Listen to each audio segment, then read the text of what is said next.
Job లేక ఇబ్బంది పడుతున్నారా? అయితే మెడికల్ కోడింగ్ మీకు మంచి ఆప్షన్. వెంటనే కాల్ చేసి కోర్సులో జాయిన్ అవ్వండి. నమస్కారం సార్. నమస్తే. అంటే చాలా మందికి ఉన్న డౌట్, అంటే ప్రతి ఒక్కరు కూడా చేసే పనే అని చెప్తాను. మంచో చెడో పక్క వాళ్ళ గురించి మనం ఎక్కువగా ఆలోచిస్తూ ఉంటాం. అలా ఆలోచించడం కరెక్టా రాంగా సార్? ఎలా చూడాలి దీన్ని? పక్కన వాళ్ళ జీవితం గురించి, పక్కన వాళ్ళ గురించి ఆలోచించాలి అంటే ఆ స్థితి మనకు ఉండాలి. ఎవరి గురించి అయినా ఆలోచించాలి అంటే ముందు నీ స్థితి అంత ఎదిగి ఉండాలి. ఇప్పుడు నేను 10th క్లాస్ పిల్లలకి చెప్పగలుగుతా అంటే నేను ఇంటర్మీడియట్ అన్నా చదివి ఉండాలి కదా. ముందు మన జీవితం అద్భుతంగా అయిపోతే అప్పుడు పక్కన వాడి జీవితం గురించి ఆలోచిద్దాం. ఇది ఫస్ట్ పాయింట్ నేను చెప్పాలనుకుంటున్నాను. ఎప్పుడూ పక్కన వాడి జీవితం గురించి మనం మార్చేయాలి అనే ప్రయత్నము చెయ్యకూడదు. ఎందుకంటే అందరికీ తెలియనిది ఒకటి ఏంటంటే, నీ కళ్ళ ముందు ఒక నిచ్చెన ఉంటుంది. నీకు తెలియకుండానే నీ కళ్ళ ముందు ఒక నిచ్చెన ఉంటుంది. అది ఎక్కుతూ పోవడమే నీ పని. చాలామంది పక్కన వాడు నిచ్చెన ఎక్కుతున్నారా లేదా అని చూస్తూ ఉంటాడు. నీ జీవితంలో నువ్వెప్పుడైతే నీ కళ్ళ ముందు కనిపించని ఆ ఇన్విజిబుల్ నిచ్చెన ఎక్కుతూ ఉంటావో, మానసికంగాను జీవితంలోనూ ఎదుగుతూ ఉంటావో, పక్కన వాడికి చెప్పాల్సిన అవసరం ఉండదు. దీన్ని సైకలాజికల్గా మిర్రర్ న్యూరాన్ సిస్టమ్ అంటారు. మిర్రర్ న్యూరాన్స్ ఎవరైనా చూసి నేర్చుకుంటాయి. ఓకే, నువ్వు చెప్తూ ఉంటే తక్కువ వింటారు. పర్సంటేజ్ ఆఫ్ లెర్నింగ్లో ఎవరైనా చెప్తూ ఉంటే చాలా తక్కువ.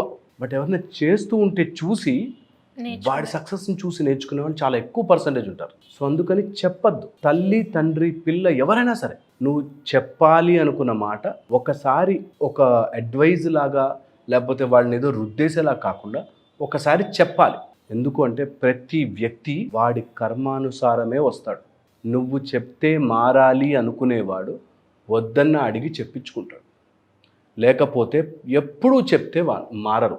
అందుకోసమే వెరీ ఇంపార్టెంట్గా నువ్వు నీ జీవితంలో ఎదుగుతూ పోతే ఆటోమేటిక్గా నేర్చుకుంటారు. మన బ్రెయిన్లో ఉండే మిర్రర్ న్యూరాన్స్ కూడా మిర్రర్ జస్ట్ అద్దములాగా మనని చూసి రిపీట్ చేస్తుంటాయి. దాంతోపాటు ఎవరైనా పక్కన వాళ్ళు చెప్తూ ఉంటే దాంట్లో వాళ్ళ ఆలోచన విధానంలో నాకెందుకు చెప్తున్నాడు వీడెవడో నాకు చెప్పడానికి అని వస్తుంది. 2 రకాలుగా మారుతుంది. అడ్వైజర్స్ ఎప్పుడు కూడా 2 రకాలుగా మారుతుంది.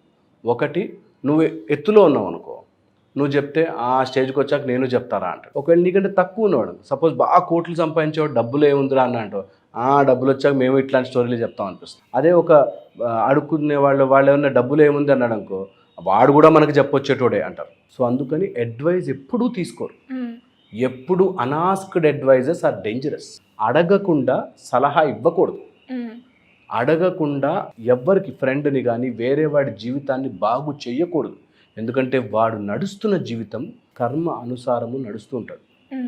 వాడి కర్మని నువ్వు చెరిపేసే బాధ్యతని తీసుకుంటున్నావంటే నువ్వు గురువు పొజిషన్లో ఉండాలి, లేదా వాడు వినే పొజిషన్లో ఉండాలి. భగవంతుడు కూడా అర్జునుడికి ఆ టైంలో పల్స్ చూసి నన్ను ఏం చేయమంటావు కృష్ణ అన్నప్పుడే చెప్పాడు. రొటీన్గా రోజు పక్కనంటే చెప్పడు. అందుకోసం వాళ్ళు వినే స్థితికి వచ్చినప్పుడు నువ్వు చెప్పే స్థితికి వెళ్తావు. ఎప్పుడైతే లేదో, మనం ఇన్ని వీడియోలు చేస్తున్నాం కదా, కొంతమందికి కనెక్ట్ అవుతుంది. వాళ్ళు వినే స్టేజ్కి వస్తారు.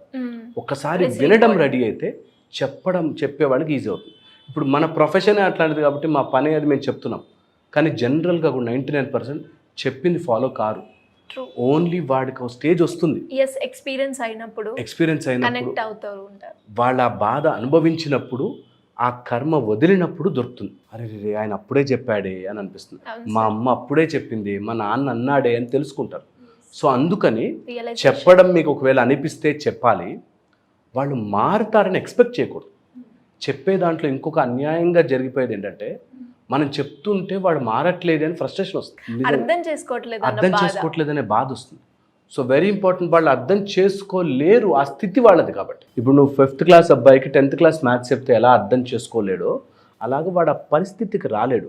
దీన్ని ద బాల్కనీ ఫిలాసఫీ అంటారు. అంటే బాల్కనీలో నించుని చూస్తూ అబ్బా ఎంత బాగున్నారు ఆ చెట్లు ఇవన్నీ, పక్క నుంచి ఒకడు వచ్చి ఆ బిల్డింగ్లు కూడా చాలా బాగున్నారా అంటే వాడికి ఆ బాల్కనీ నుంచి అక్కడ చెట్లే కనిపిస్తుంది. 1st ఫ్లోర్ పైకి ఎక్కి 5th ఫ్లోర్లో ఉన్న వాడికి బిల్డింగ్లు కూడా కనిపిస్తుంది. సో ఎవరి బాల్కనీ నుంచి వాళ్ళు చూస్తూ వాళ్ళు కరెక్ట్ అనుకుంటారు, నేను చెప్పిందే రైట్ అనుకుంటారు. అందుకని అడ్వైజ్ ఇచ్చేవాడు అందులో మునిగిపోతుంటారు. నేను నీకు ఇంత అడ్వైజ్ ఇచ్చాను. యాక్చువల్లీ నువ్వు 1st ఫ్లోర్లో ఉంటే వాడు 5th ఫ్లోర్లో ఉంటాడు.